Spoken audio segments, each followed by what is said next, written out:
అందరికీ శుభోదయం.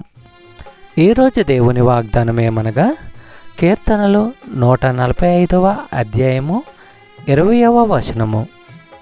యెహోవా తన్ను ప్రేమించు వారినందరినీ కాపాడును, అయితే భక్తిహీనులనందరినీ ఆయన నాశనము చేయును. నా నోరు యెహోవాను స్తోత్రము చేయును.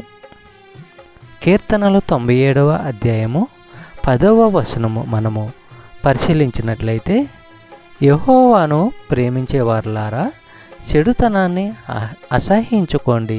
తన భక్తుల ప్రాణాలను ఆయన కాపాడుతాడు. దుర్మార్గుల బారి నుంచి ఆయన వారిని తప్పిస్తాడు. సహోదరులారా, దేవుడు స్వయంగా చెడుతనాన్ని అసహ్యించుకుంటాడు.